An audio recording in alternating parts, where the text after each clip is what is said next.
हिंदुस्तान में एक दिवसीय जो राष्ट्रव्यापी हड़ताल किया जा रहा है, जिसमें कि पूरे लगभग 20 करोड़ से ज़्यादा कर्मचारी और किसान मजदूर जो है इस हड़ताल में शामिल हैं।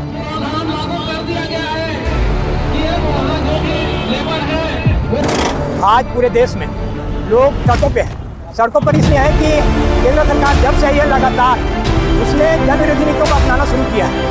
आज जितनी भी नीतियाँ बनी जा रही है सब कारपोरेट के हित के लिए बनी जा रही है। कारपोरेट के हिसाब से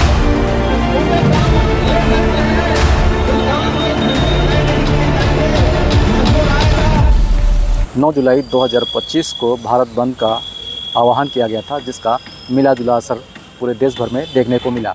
हालांकि कई संगठनों और यूनियनों ने अपनी 11 सूत्रीय मांग को लेकर सरकार के खिलाफ आंदोलन करने का ऐलान किया था, लेकिन ज़मीनी स्तर पर इसका कोई व्यापक असर नज़र नहीं आया। देश भर में जनजीवन सामान्य रहा, बाज़ारें भी खुली रहीं, परिवहन भी सुचारू रूप से चलता रहा।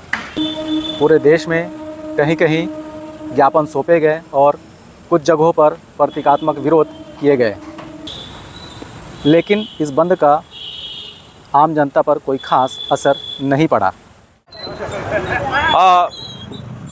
आज पूरे हिंदुस्तान में एक दिवसीय जो राष्ट्रव्यापी हड़ताल किया जा रहा है, जिसमें कि पूरे लगभग 20 करोड़ से ज़्यादा कर्मचारी और किसान मजदूर जो है इस हड़ताल में शामिल हैं अपने विभिन्न मांगों को लेकर।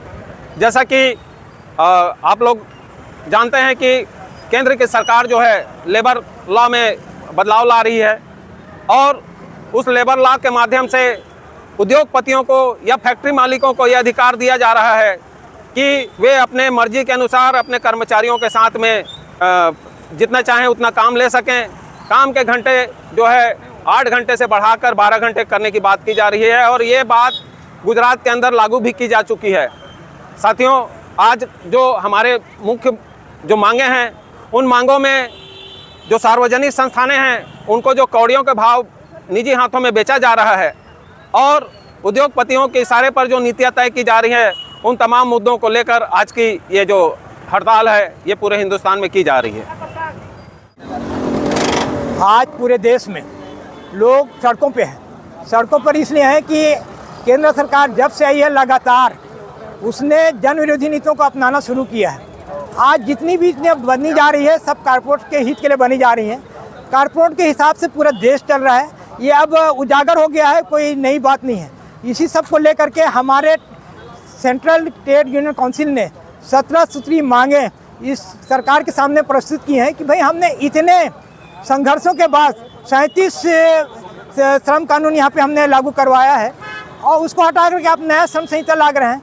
नया श्रम संहिता सिर्फ कारपोरेट की बात हो रही है जिसमें, और उसमें मजदूरों का ख्याल नहीं रखा जा रहा है। तो मजदूरों के जो पुराने संघर्षों से जो उन्होंने कानून पाया है उसको आप मतलब लागू करवाइए। और आप जो बात कर रहे हैं, इस देश में सांप्रदायिक शक्तियों को प्रश्रय दिया जा रहा है, नीतियाँ कुछ ऐसी लागू की जा रही हैं कि एक वर्ग विशेष को प्रोत्साहित किया जा रहा है। ये सब आप देख रहे हैं, इन सब के लिए भी बात यहाँ पे हुई है।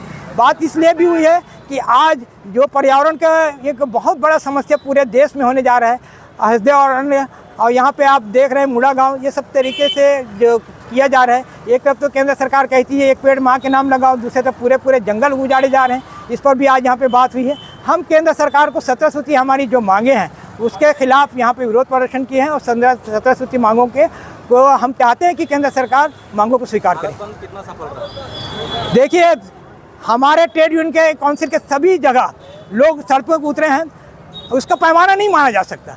अगर आज सैकड़ों लोग भी उतर कर कर रहे हैं तो विरोध तो है, विरोध तो पूरे देश में हो रहा है, इसलिए हम इसको पूर्ण सफल मानते हैं।